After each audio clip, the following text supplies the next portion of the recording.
আমার জামিয়া আমাকে কি দিচ্ছে, এই প্রশ্ন বিভিন্ন জায়গায় ছুড়ে দেওয়া হচ্ছে। এখন যদি আমরা এই জায়গাটা পরিষ্কার না করি, আমাদের চিন্তাগত দিক, আমাদের জামিয়াতগুলো সম্পর্কে আমাদের অবস্থান এবং আমাদের আগামীর পরিকল্পনাগুলো যদি আমরা নির্ধারণ করতে না পারি, একটা সময় এমন হবে বিল্ডিংগুলো থাকবে, ঘরগুলো থাকবে, জায়গাগুলো থাকবে, কিন্তু আমাদের এই দ্বীনি প্রতিষ্ঠানগুলো যেই মাকসাদ, যে উদ্দেশ্য, যে টার্গেট নিয়ে গড়ে উঠেছিল, সেই জায়গা আর ঠিক না থাকার কারণে প্রচণ্ডভাবে আমাদের এই প্রতিষ্ঠানগুলো ক্ষতিগ্রস্ত হবে। এই জন্য আজকে যারা এখানে এই জামিয়ার সন্তানরা আছেন, আমি একটি জামিয়ার সন্তান, আমাকে একটি জামিয়া গড়ে তুলেছে, আমাকে একটি জামিয়া টোটালি আজকের এই পর্যন্ত পৌঁছার ক্ষেত্রে ভূমিকা পালন করেছে।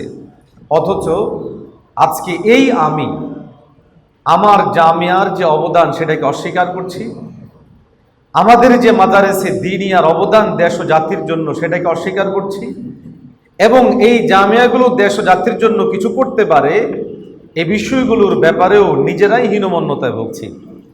আমাদের একজন প্রিয় ভাই ছিলেন, তিনি আমাদের সেই কুমিল্লায় পড়াকালীন সময় তিনি বলতেন যে আমাদের আলেমদের বড় মুসিবত হয়ে দাঁড়িয়েছে, না আমরা তাড়াতাড়ি হাঁটতে পারি না আস্তে হাঁটতে পারি।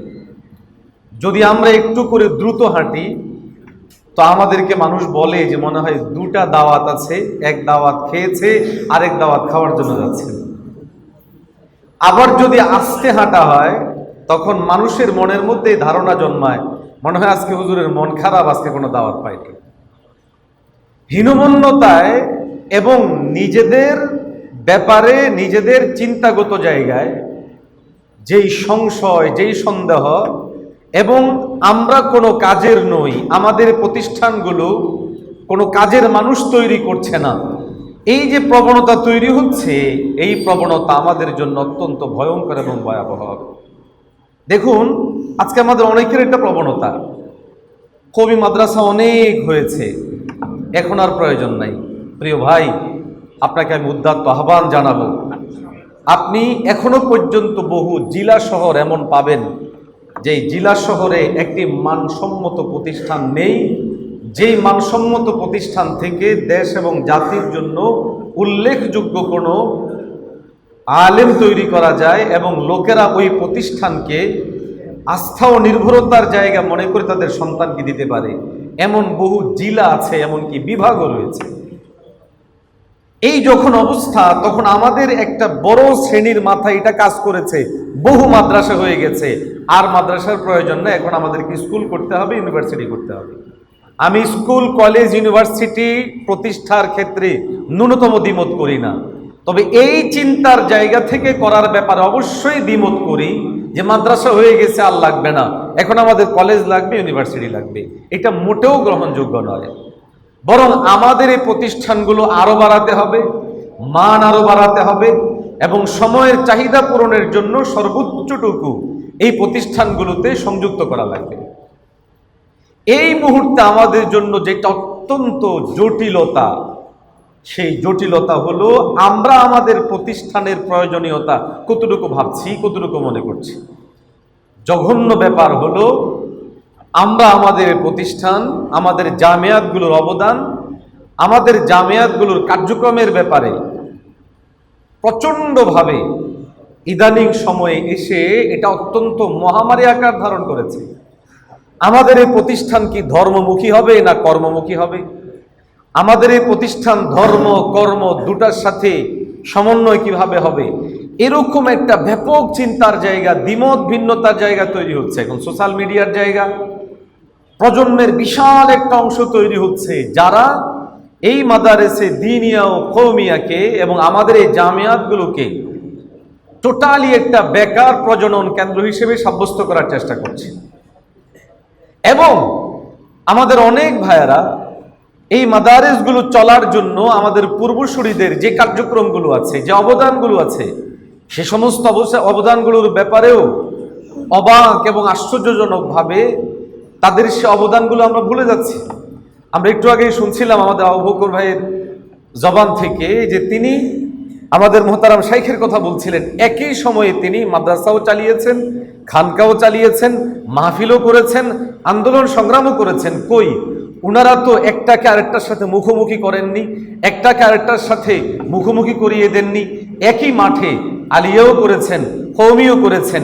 একই ব্যক্তি জেনারেল মানুষদের জন্য চিন্তা করেছেন, আলেমদের জন্য চিন্তা করেছেন। একই ব্যক্তি মানুষের পরিশুদ্ধতার জন্য চিন্তা করেছেন, নেতৃত্বের জন্য চিন্তা করেছেন। আমাদের কি হলো, আমরা এমন একটা পর্যায়ে এসে গেলাম যারা একদিক চিন্তা করছি তো একদিকে ছুটছি, আরেক দিক চিন্তা করছি তো আরেক দিকে ছুটছি। এই জায়গা থেকে যদি আমরা বের হতে না পারি, তাহলে আগামীর দিনে আমরা অত্যন্ত ভয়ঙ্কর এবং ভয়াবহ পরিস্থিতির সম্মুখীন হতে যাব। প্রিয় ভাইয়েরা, সমকালীন আরেকটা ভয়ঙ্কর ফিতনার কথা বলি। অনেকেই আমাদের জামিয়াতগুলোর ব্যাপারে কেন আধুনিক হচ্ছে না, কি করছে, অমুক এই করছেন, অমুক এই করছেন, অমুক সংগঠন এটা করছে, অমুক ফাউন্ডেশন এই করছে, মাদ্রাসাগুলো কি করছে। দেখুন, রাষ্ট্র যদি বলে 50টা ছাত্রকে স্কলারশিপ দেয়া হবে, 50 জনকে 1 লক্ষ টাকা করে দেয়া হবে, এই জায়গাটাকে আমরা প্রত্যেকেই অনেক বড় করে তুলে ধরি এবং বড় করে তুলে ধরার মতো। এখন আপনি আমি একটু করে ভাবুন না, আমার এই জামিয়া, আমাকে, আমার বিশ্বাস এখানে বহু ছাত্র এমন আছেন যারা হয়তো নামমাত্র কিছু অর্থ দিয়ে পড়ছেন, বহু ছাত্র এমন আছেন যারা টোটালি মাদ্রাসার অর্থায়নে পড়ছেন। বর্তমান এই বাজারে একটা ছাত্রের 3 বেলা খাবার সরবরাহ করে, একটা ছাত্রের পিছনে যে শিক্ষকরা পড়াচ্ছেন 6টা 7টা করে ক্লাস এবং তদানুযায়ী শিক্ষকদেরকে সেখানে দিয়ে প্রতিটা প্রতিষ্ঠান এক একটা ছাত্রের পিছনে যেই ব্যয় করছে, এই ব্যয়টা 1.5 লক্ষের কমে নয়, বরং বহু প্রতিষ্ঠানে এর চেয়ে বেশি পরিমাণ খরচ হচ্ছে। আপনি হিসেব করলে দেখবেন আপনার এই জামিয়া আপনার পিছনে, আমার পিছনে, আমাদের পিছনে, আমাদেরকে গড়ে তোলার পিছনে আমাদের ছাত্র জীবনের 12 বছরে লক্ষ লক্ষ টাকা খরচ করেছে, আমাদেরকে গড়ে তুলেছে। কিন্তু দুর্ভাগ্যজনকভাবে আমরা এই বিষয়টা উপলব্ধির জায়গা না থাকার কারণে আজকে মাদারেসে কওমিয়ার জন্য আমি কারো কাছে 2 টাকার কথা বলবো, লজ্জিত হচ্ছি যে না, আমি এটা কিভাবে করব। আমি একজনকে উদাহরণ দিয়েছিলাম, মাওলানা মিজানুর রহমান আজহারি ভাই, বর্তমান সময়ের সবচেয়ে আলোচিত আলোচকদের মধ্যে একজন, সবচেয়ে স্ট্যান্ডার্ড আলোচকদের মধ্যে একজন, সবচেয়ে প্রভাবক আলোচকদের মধ্যে একজন। তিনি অনলাইনের ওপেন জায়গায় এসে সাদাকার জন্য, দানের জন্য তিনি একটি ফাউন্ডেশন করে মানুষকে উদ্যত আহ্বান জানাচ্ছেন, আপনারা এখানে দিন, এতে আমরা কি করব, আমরা বস্তুহারাদের জন্য চিকিৎসার ব্যবস্থা করব, যারা খাবারের ব্যবস্থা নাই তাদেরকে আমরা খাবার দিব, যারা শিক্ষার গ্রহণ করতে পারছে না তাদেরকে আমরা শিক্ষার গ্রহণ করাবো। তিনি লজ্জিত হচ্ছেন না, চমৎকারভাবে তিনি সেখানে কালেকশন করছেন, কোথাও তিনি খাবার দিচ্ছেন, কোথাও বিভিন্ন জিনিস দেওয়ার জন্য কাজ করে যাচ্ছেন। আরেকটা উদাহরণ দিচ্ছি, আসুন্না ফাউন্ডেশন, বর্তমান সময়ের আমাদের অনেকের অনুকরণীয় অনুসরণীয় জায়গা। আসুন্না ফাউন্ডেশন স্কিল ডেভেলপমেন্ট করছে, আসুন্না ফাউন্ডেশন কম্বল বিতরণ করছে, আসুন্না ফাউন্ডেশন 10,000 মানুষকে খাবার দিচ্ছে, আসুন্না ফাউন্ডেশন আমাদের শিক্ষার্থীদেরকে পুরস্কৃত করেছে। সমস্ত কাজগুলো চমৎকার ছিল এবং এই কার্যক্রমগুলোর বড় একটা মাধ্যম কালেকশন নির্ভর, এবং সেখানে যাকাত, সাদাকা, বিভিন্ন সাদাকায়ে ওয়াজিবাতগুলো অন্তর্ভুক্ত রয়েছে। আমি 2টো উদাহরণ এই জন্য টানলাম বুঝার জন্য, আমরা যারা এখন জামিয়াতগুলো থেকে গড়ে উঠছি, আমরা যখন আমাদের মাদারেসের জন্য কোনো অর্থ কালেকশনের কথা আসে, আমরা সেটাকে ভিক্ষাবৃত্তি মনে করছি। আমরা কোনো শুভাকাঙ্ক্ষীর কাছে আমার প্রতিষ্ঠানের কল্যাণের জন্য কোনো অর্থ চাওয়াকে আমি খারাপ মনে করছি। এটা ছাত্রদের মধ্যেও এই রোগ তৈরি হয়েছে, শিক্ষকদের মধ্যেও এই রোগ তৈরি হয়েছে। অথচ রাষ্ট্র থেকে শুরু করে সেবামূলক যত কার্যক্রম করে কোনো ফাউন্ডেশন কিংবা কোনো সংঘ কিংবা কোনো সংগঠন, টোটাল সবাই এইভাবেই করেন, যারা শুভাকাঙ্ক্ষীদের কাছ থেকে বিভিন্ন অর্থ এনে ফান্ড রাইজিং করে তারপরে কার্যক্রমগুলো করেন। কেন আমি উদাহরণটা দিলাম, আপনার আমার কাছে ফাউন্ডেশনের কাজকে মনে হয় অনেক বড়, সংগঠনের কাজকে মনে হয় অনেক বড়, আপনার আমার কাছে মনে হয় অমুক ব্যক্তিদের কাজগুলো অনেক চমৎকার হচ্ছে, অথচ যেই জামিয়া আমাকে অন্ন, বস্ত্র, বাসস্থান, শিক্ষা, চিকিৎসা, মৌলিক 5 অধিকারের সবগুলো দিচ্ছে, এই প্রতিষ্ঠানকে আমরা ভাবছি যে এরা আমাদেরকে বেকার বানাচ্ছে। এরা আমাদেরকে যখন শিক্ষকরা বলেন জামিয়ার জন্য তোমরা একটু মেহনত করো, তোমাদের স্বজন ও শুভাকাঙ্ক্ষী যারা তাদেরকে একটু বলো তারা যেন মাদ্রাসার জন্য ফিকির করে, এখানকার যেন দান অনুদান পাঠায়, এই একটা দৃষ্টিভঙ্গি আমাদের মধ্যে তৈরি হয়েছে না হয়নি? বলেন না, হয়েছে না হয়নি? হয়েছে। এখান থেকে বের হওয়া জরুরি। আমাদের জামিয়াতগুলো আমাদেরকে কি দিচ্ছে? আমরা আমাদের এই জামিয়া থেকে বের হওয়ার পর দেশ ও জাতির জন্য কি দিব? দেখুন, আজকে কিছু বিষয় আমাদের স্বীকার করা লাগবে। হ্যাঁ, রাষ্ট্রের গুরুত্বপূর্ণ কিছু জায়গায় আমরা ভূমিকা পালন করতে পারছি না, তবে এই পাড়াটার জন্য আমরা আমাদের পূর্বসূরীদেরকে শুধু দায়ী করলেই হবে না। ওই সময়কালীন প্রেক্ষাপট, ওই সময়ের পরিবেশ, ওই সময়ের অবস্থান, টোটাল জিনিসকে সামনে রেখে তারপরে মূল্যায়ন করা লাগবে। এই যুগে এসে আপনার আমাকে নিজের অধিকার আদায়ের জন্য সর্বোচ্চ সতর্কতা, সাবধানতা ও সচেতনতার সাথে এগিয়ে আসতে হবে। আপনারা জানেন, কওমি সনদ স্বীকৃতি আদায় করে দিয়ে গেছেন আমাদের পূর্বপুরুষরা। আলহামদুলিল্লাহ, সেই 2001 পরবর্তী আন্দোলন থেকে শুরু করে আজকের 2026 আন্দোলন পর্যন্ত আমরা আছি।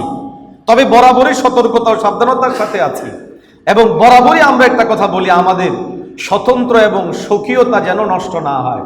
কেন?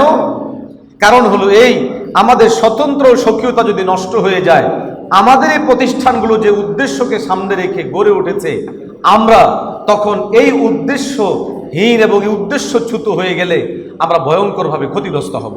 প্রিয় ভাইয়েরা, ফিতনার এই সময়টাতে একটা ভয়ঙ্কর ফিতনা আমাদের মধ্যে কাজ করছে। সেটা হলো এই, যখন ডাক্তাররা তাদের সন্তানদেরকে জামিয়ায় কারিমিয়ায় দিচ্ছেন তার সন্তানকে আলেম বানানোর জন্য, যখন একজন ইঞ্জিনিয়ার তার সন্তানকে কওমি মাদ্রাসায় দিচ্ছেন আলেম বানানোর জন্য, যখন একজন ব্যারিস্টার তার সন্তানকে দিচ্ছেন হাফেজ এবং আলেম বানানোর জন্য, দুর্ভাগ্যজনকভাবে আমাদের এই প্রজন্মের মাথার মধ্যে এমনভাবে ঢুকেছে, আমরা যারা মাদ্রাসায় এসেছি আমরা ভাবছি যে না, আমরা এটা গণ্ডিবদ্ধ হয়ে গেছি, আমাদের এখান থেকে বের হওয়া লাগবে, আমাকে ডাক্তার হওয়া লাগবে, আমাকে ইঞ্জিনিয়ার হওয়া লাগবে। ভুল বুঝবেন না, কোনো আলেম ডাক্তার হোক অসুবিধা নেই, কোনো আলেম ইঞ্জিনিয়ার হোক অসুবিধা নেই, কিন্তু যেই প্রতিষ্ঠানটা আলেম হওয়ার জন্য প্রতিষ্ঠিত হয়েছে, ওই প্রতিষ্ঠানের ভিতরে ডাক্তারও হবে, আলেমও হবে, ইঞ্জিনিয়ারও হবে, আলেমও হবে, এই দৃষ্টিভঙ্গির যে ফিতনা ইদানিং সময়ে ঢুকে যাচ্ছে, আগামী একটা সময় এমন আসবে যেই সময়ে আজকের কাঙ্ক্ষিত যে আলেম মাহের যোগ্য ব্যক্তিরা তৈরি হচ্ছে, আগামী দিনে সেটা তৈরি হবে না। আলেমের জায়গাগুলো থেকে আলেমই তৈরি হোক। আমাদের তত্ত্বাবধানে, আমাদের পরিচালনায় আরো কিছু প্রতিষ্ঠান গড়ে উঠুক, যেখান থেকে ডাক্তার হবে, যেখান থেকে ইঞ্জিনিয়ার হবে, যেখান থেকে ব্যারিস্টার হবে। দেখেন, MBBS ডাক্তার তারা হওয়ার জন্য মেডিকেল থেকেই হচ্ছে, সেটা কোনো ল কলেজ থেকে হচ্ছে না। আবার ল কলেজ থেকে, সেখান থেকে উকিল ব্যারিস্টার হচ্ছেন, সেখান থেকে আজ পর্যন্ত কেউ ডাক্তারের প্রত্যাশা করে না। মাদারিসগুলোকে, জামিয়াতগুলোকে তাদের লক্ষ্য উদ্দেশ্যের উপরে স্থির রেখে এখান থেকে আলেম, মুফতি, মুহাদ্দিস এরাই তৈরি হবে। হ্যাঁ, রাষ্ট্রের যে ফাংশনাল জায়গাগুলো আছে, ওই জায়গাগুলোতে আজকে যেমন ইঞ্জিনিয়াররা ভূমিকা রাখে, একজন মুফতিও যেন ভূমিকা রাখতে পারে, ডাক্তাররা যেমন ভূমিকা রাখে, একজন মুফতিও যেন ভূমিকা রাখতে পারে। রাষ্ট্রের কাছ থেকে এগুলো প্রাপ্তি, আমাদের অধিকার। সেই অধিকার আদায়ের জন্য ছাত্র আন্দোলনের পক্ষ থেকে বিভিন্ন প্রোগ্রাম দিতে হবে, ছাত্র আন্দোলনের পক্ষ থেকে বিভিন্ন জায়গায় আন্দোলন সংগ্রাম গড়ে তুলতে হবে। আমি এই দেশের নাগরিক, আমি এই দেশের জনগণ, আমার অধিকার আমার আদায় করার জন্য যা করা লাগে আমি সবটুকু করবো ইনশাআল্লাহ। এই জন্য প্রিয় ভাইয়েরা, আমি আর কথা লম্বা না করে যে কথাগুলো আপনাদের সামনে ফুটিয়ে তোলার চেষ্টা করলাম, সেটা হলো জামিয়াতগুলো যেন যে লক্ষ্য উদ্দেশ্যে প্রতিষ্ঠিত হলো, আমরা যেন জামিয়াতগুলোর সেই লক্ষ্য উদ্দেশ্য থেকে সরে না যাই। আমার আব্বাজান রহমতুল্লাহ আলাইহি একটা আলিয়া মাদ্রাসার ভাইস প্রিন্সিপাল ছিলেন। আমার বড় দুই ভাইকে সরাসরি আলিয়া মাদ্রাসায় পড়িয়েছেন। আমার বড়জন যিনি, উনাকে পরীক্ষা দিয়েছেন। আর আমি যখন আসলাম, আমি আসার পর আব্বাজান বললেন যে না, তোমাকে পরীক্ষাও দেওয়াবো না, পড়াবো না। তা আমার মনের মধ্যে দুর্বলতা আসলো, আব্বা কেন করবেন না আমাকে? আব্বাজান আমাকে বললেন আমার টার্গেট তোমাকে আমি আলেম বানাবো। এখনকার যে পরিবেশ তৈরি হয়েছে আলিয়াত, সেখান থেকে আলেম হওয়ার কোনো সম্ভাবনা নাই। বাহ্যিকভাবে মানুষ হিসেবে হতাশা আসলো। মা আমাকে উৎসাহিত করলেন। আমার মামা শাইখুল হাদিস আল্লামা আশরাফ আলী রহমতুল্লাহ আলাই, মামাজানকে সামনে রেখে মা বললেন তোমার মামার মতো আলেম হবে, এটা আমার টার্গেট। পরিবারে দুইটা ভাগ হলো। ক্লাস 5 পাশের পর পরিবারের একটা পার্ট চলে গেল আমাকে স্কুলে পড়াবে, মা চলে গেলেন মাদ্রাসাতেই পড়ানো হবে। মায়ের ফয়সালাই আলহামদুলিল্লাহ সিদ্ধান্ত উপনীত হলো, মাদ্রাসায় আসলাম। লম্বা ঘটনা, শুকরিয়া আদায় করি আল্লাহর কাছে যে আল্লাহ আমাকে অন্তত পক্ষে একটা মুসিবত থেকে হেফাজত করেছে। মা আমাকে শিখিয়ে দিতেন। বাজারে গেলে অনেকে জিজ্ঞাসা করত, বাড়িও হুজুর বাড়ি, বংশও হুজুর, সব হুজুর, তুমিও হুজুর হওয়া লাগবে কেন? একজন অন্তত পক্ষে ভিন্ন কিছু হও, চলবা কিভাবে, বেতন পাবা কবে? আম্মাজানের কাছে আসলে আম্মাজান বলতেন তোমাকে যখন জিজ্ঞাসা করবে তখন এই উত্তর দিবে যে আল্লাহর জন্য আমি পড়ছি, আল্লাহ আমাকে চালাবেন। এই জন্য আমাদের এই মাদারেসগুলো, জামিয়াতগুলোর যে মূল লক্ষ্যের জায়গাটা, এটা আমাদের পরিষ্কার হওয়া জরুরি। হ্যাঁ, আমরা কি জাগতিক জায়গায় ভূমিকা পালন করব না? আমরা কি রাষ্ট্রের গুরুত্বপূর্ণ জায়গায় আসবো না? আসবো। আমরা আমাদের মতো করে আসবো। আমরা আমাদের জায়গা থেকে আসবো, আলেম হিসাবে, হাফেজ হিসাবে, মাওলানা, মুফতি, মুহাদ্দিস হিসাবে আসবো। হ্যাঁ, আমরা কি ডাক্তার হব না? হব।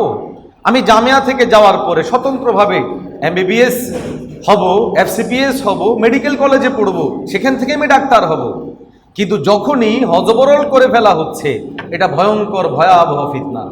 আজকে আমাদের অভিভাবকরা স্রোতের মতো ছুটছেন করে, কেন? ওখানে ইংরেজি পড়ানো হচ্ছে।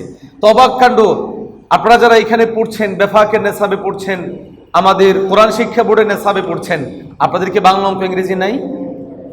বলেন না? এবং যতটুকু আছে এটা কি মোটামুটি যথেষ্ট নয়?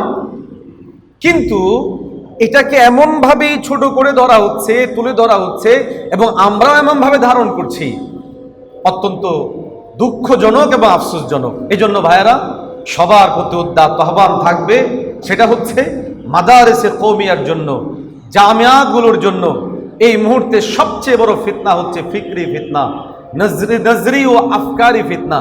আমরা ভয়ঙ্কর বিপদে পড়ে যাচ্ছি। আমাদের অনেক অনুসরণীয় ব্যক্তিত্বরা বলছেন বহু মাদ্রাসা করে ফেলেছে, আর দরকার নাই। অথচ এখনো পর্যন্ত এমন একটা মাদ্রাসা তৈরি হয়নি যেই মাদ্রাসা থেকে ছেলেরা চাইলে একটা লেভেল থেকে ডাক্তার হবে, একটা লেভেল থেকে গিয়ে ইঞ্জিনিয়ার হবে, একটা লেভেল থেকে গিয়ে ব্যারিস্টার হবে। ওই মানে জামিয়াত তৈরি হয়নি।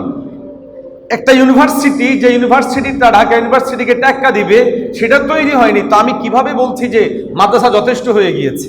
বরং আমরা টার্গেট নেই যে ইনশাআল্লাহ আমরা আমাদের এই প্রতিষ্ঠানগুলোকে, আমরা যখন এই কর্মক্ষেত্রে আসব, প্রতিষ্ঠানগুলো থেকেই আমরা আমাদের শাখা প্রতিষ্ঠান হিসেবে যেন আমাদের যারা মহব্বত করেন তাদের তত্ত্বাবধানে আমরা মেডিকেল কলেজ খুলতে পারি। সেখান থেকে আমাদের সন্তানরা ডাক্তার হবে, ইঞ্জিনিয়ার হবে, ব্যারিস্টার হবে। কিন্তু টোটালি আমাদের জায়গা থেকে সরে গিয়ে ভিন্ন তাদের নেশাব, তাদের চিন্তা চেতনা যদি কোনো বাস্তবায়ন করা শুরু হয়ে যায়, তাহলে আমরা ভয়ঙ্কর রকম ক্ষতিগ্রস্ততার মধ্যে পড়ব। আমরা আমাদের মাদারেসগুলোর যে অবদান ও ভূমিকা আছে, সে বিষয়গুলোকে খেয়াল রাখি। কেন প্রতিষ্ঠিত হয়েছিল, এটার গোড়া কোথায়, এই বিষয়গুলোকে খেয়াল রাখি। বরাবরই যখনই কোনো ফিকরি, কোনো নজরিয়াতি, কোনো চিন্তাগত হুলতি আমাদের মধ্যে আসতে থাকবে, চোখ বন্ধ করে সে মদিনাতুর রাসূল সাল্লাল্লাহু আলাইহি ওয়াসাল্লামের দিকে চলে যাব। যখন নবীর কিছু সাহাবায়ে কেরাম নিছক ইলমে দ্বীন অর্জনের মধ্যে ছিলেন, তখন অনেক সাহাবায়ে কেরাম ব্যবসায়ী ছিলেন, অনেক সাহাবায়ে কেরাম বিভিন্ন ক্ষেত খামারে কাজ করেছেন, অনেক সাহাবায়ে কেরাম যুদ্ধের ময়দানে ছিলেন। কিন্তু যারা তাফাক্কুহ ফিদ্দীনের মধ্যে ছিল, ইলমে দ্বীন হাসিলের মধ্যে ছিল, তারা ওই কাজটার মধ্যেই মনোনিবেশরত অবস্থায় ছিলেন। আমরা আমাদের জীবনের একটা অংশ, একটা পার্ট, হায়াতের একটা পার্টকে নিছক ইলমি মাসকালার জন্য অবশ্যই আলাদা করা জরুরি। জীবনের পার্ট টু পার্ট তৈরি করে, প্ল্যান তৈরি করে, আল্লাহর নিজাম। আল্লাহ নবীকে পাঠিয়ে নবুয়ত দিয়ে দেননি, নবীকে পাঠানোর পর ধীরে ধীরে ধীরে ধীরে ধীরে ধীরে গড়ে তুলেছেন। সমস্ত আম্বিয়া কেরামদের ব্যাপারে একই কাজ করেছেন। অতএব আমরা আমাদের জায়গা থেকে প্ল্যান তৈরি করি, নিজেদের লক্ষ্য উদ্দেশ্য থেকে দূরে না সরি, আকাবির